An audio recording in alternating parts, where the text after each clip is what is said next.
Vi har trukket eksamensspørgsmål 10, som handler om eksponentiel udvikling. Formlen for eksponentiel udvikling har vi her, som hedder y er lige med b gange a i x'ene, eller f er lige b gange a i x'ene. Vi har fundet en definition i grundbogen B1 fra 1. G. En eksponentiel funktion er en funktion af typen f af x lige a i x'ene, hvor a er større end 0.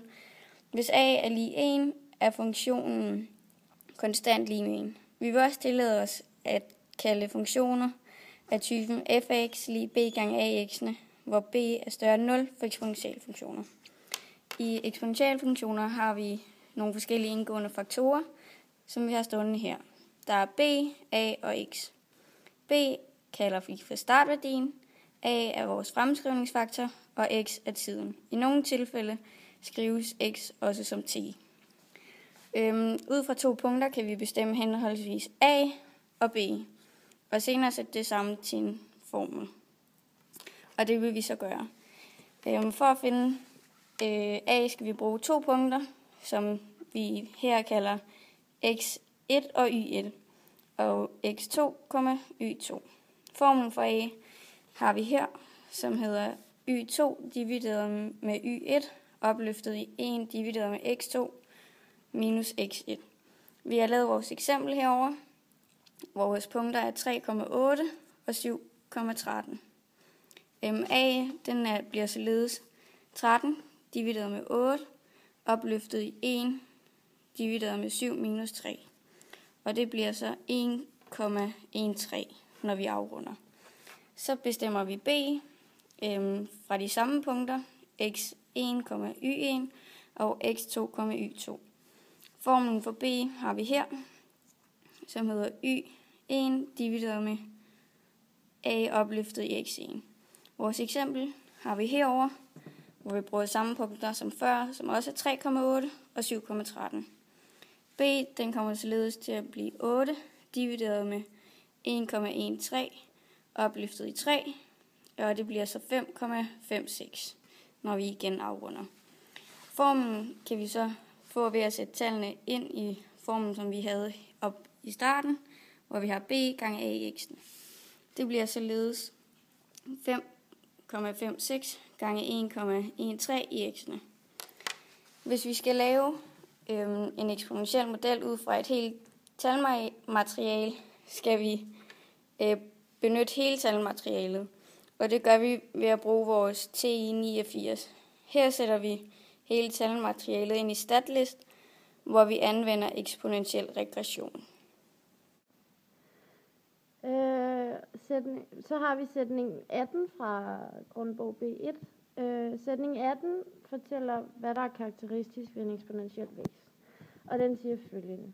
For en eksponentiel funktion fx er lige med b gange a i x'ene, gælder, at hvis den uafhængige variabel x får tilvæksten delta x, bliver den afhængige variabel fx ganget med faktoren a opløftet i delta x. Og beviset for sætning 18 har vi her.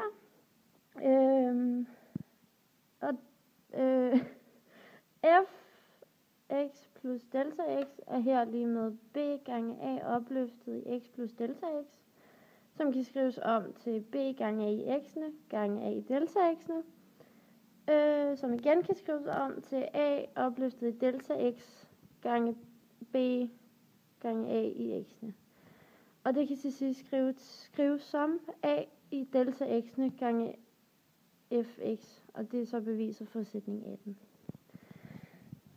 Derudover har vi om fordoblings- og halveringskonstant, og det beviser sætning 19.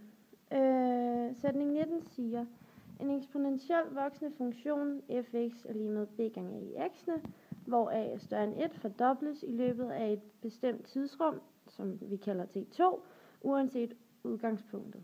T2 kaldes altså for fordoblingskonstanten.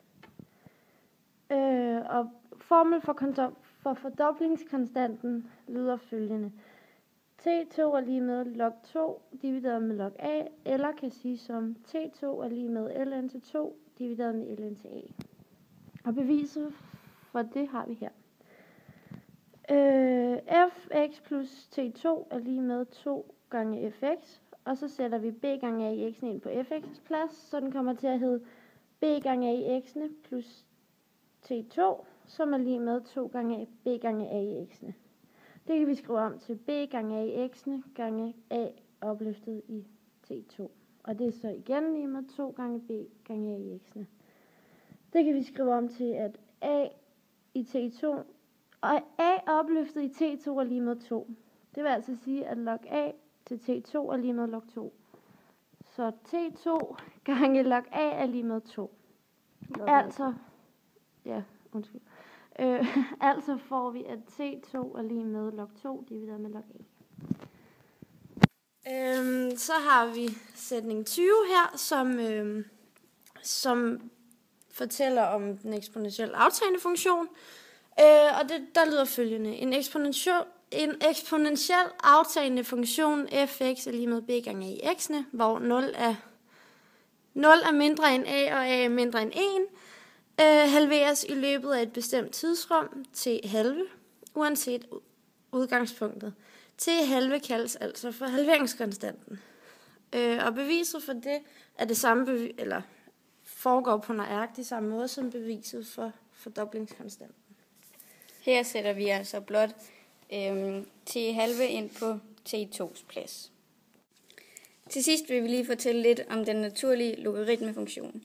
Vi har en definition på den, som lyder den naturlige logaritmefunktion, hvor logaritmen med grundtal e, der betegnes ln, er den funktion, der opfylder ln x er lig y, og det er så også y i x. E i y'ene er lig x, hvor x er mindre end 0. Den her definition siger så, at ln til e i x'ene er lig x, og e i ln til x er lig x.